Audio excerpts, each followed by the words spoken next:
Special edition. Like the show was supposed to be on yesterday, but with the Bucks game going on and there's some other stuff that was going on too, so just decided just do it right now for WFSO Aftermath. But I believe Aftermath will be back at his regular time this Sunday.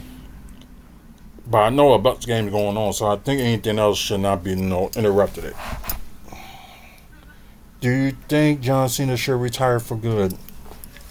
What do you mean, like before he came back with his last run, or no, either before that? So, like, what do you mean, like when you think he should have retired, or the case? But if you saying it was like maybe way back then, um, I can't say yes and I can't say no because it all depends on how the person feels. Oh, I understand. Hey, thanks for subscribing and checking out the channel. Well, hopefully see you later.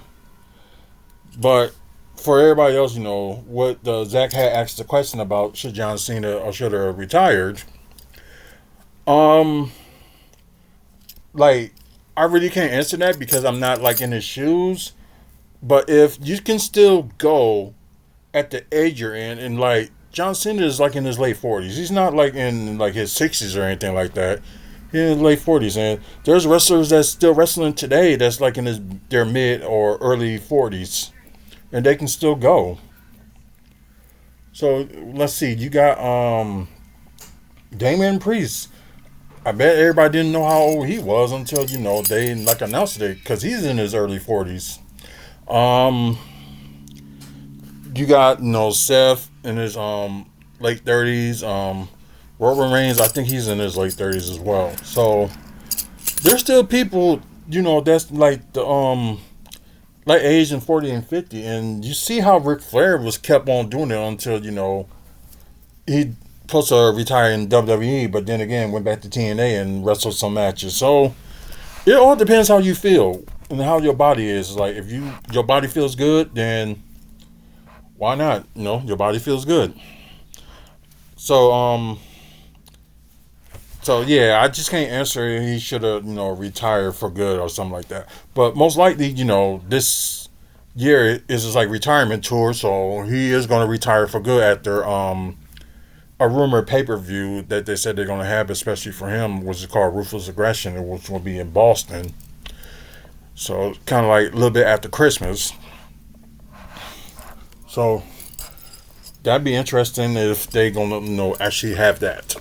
Um, Y'all probably see my Captain America cup. That just proves I went to the movie and go see it. Me and the wife. And plus my mouth is dry too. So,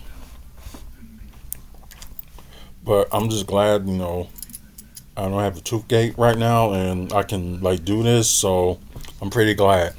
But anyways, what we're going to talk about today for those who's watching the pre-recorded episode, of course, you see on the screen that we're going to talk about the results of AEW Revolution, which I seriously think that the main event sucks. It really did. Well, the results of it, but yeah, I just think the main event just actually stinks. It just sucks, and I will tell you why in a bit. Also, Milwaukee developments, what's going on. About this, hotel maybe turning into like a clinic. We'll talk about that, and just seeing there's some DC and Marvel news. So, just gonna look at that. But anyways, let's see, Revolution results. I did read it last night, and like I said, the main event I was just not happy with, and it just shows you that Tony Khan should not be a booker. Like be CEO. That's what you do. Do business.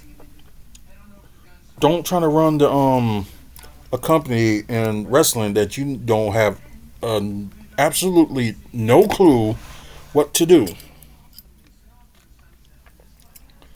So yeah, that's just my opinion about Tony Khan. Like he's a nice guy, but I don't know. You shouldn't like let your buddies or anything like that trying to persuade you what to do what's right or how you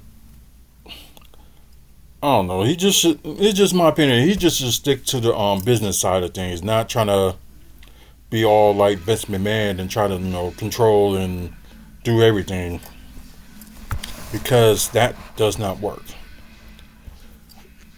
Like, with like Vince McMahon, going with the the gimmicks and like the cartoon characters and stuff like that. It was good for a while, but it's like I know people still gonna need gimmicks, so there ain't nothing wrong with that. But just get your like gimmick out there. But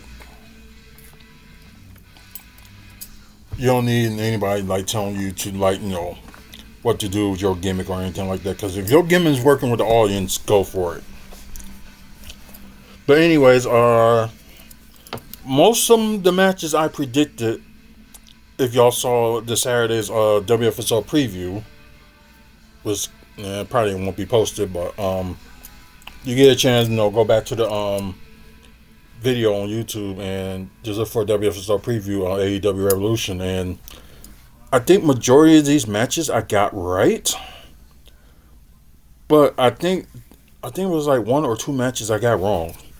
Um, and like I always said, like AEW is not it's not predictable or anything like that, but last night's pay per view was predictable. So Hologram and Commander versus Blake Christian and Lee Johnson. That was part of the 0 hour pre-show. And Commander and Hologram, of course, they won the match.